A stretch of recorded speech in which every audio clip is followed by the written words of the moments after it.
Hello సోంబేదానా, నేనేనే కుసుమనేనే మాట్లాడుతున్నాను. ఎంత మోసం చేసావే! ఫ్రెండ్ వన్ లేకుండా బ్యూటీ పార్లర్కి తీసుకెళ్ళి జానెడు జుట్టును బారెడు జుట్టుగా, అది పర్మనెంట్ వాల్జడ చేయిస్తానని చెప్పి 20,000 ఖర్చు చేయించావు. ఏదో ఫ్రెండ్ కదా సలహా ఇస్తావేమో అని వస్తే జుట్టు ఊడిపోయి పిలకజడ అయిందే అన్న పాపానికి నీకు పర్మనెంట్ వాల్జడ వేయిస్తాను అని తీసుకువెళ్ళేవు. తోక ఊపుకుంటూ నీ వెనక గంగిరెద్దులా వచ్చాను. బంగారు పులుసు తాకట్టు పెట్టి మరీ వచ్చి సచ్చాను. ఏం జరిగిందా?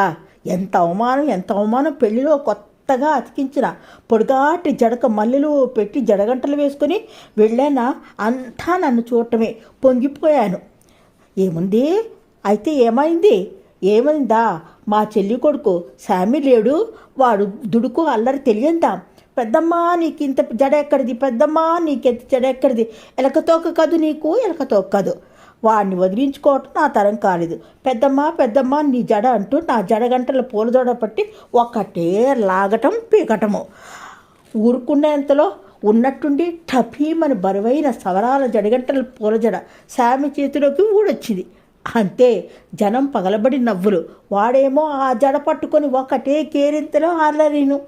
నీవు చెప్పిన పర్మనెంట్ జడ ఊడొచ్చింది. అయితే ఏంటి అంటావా? ఇంకేం కావాలి? 20,000 పెట్టి గమ్ముతో అంటించినందుకు ఊడిపడ్డ జడను చూసి మా ఆయన చెప్పుతో కొడితే జనం పగలబడి నవ్వారు. ఇంకేముంది చెప్పడానికి?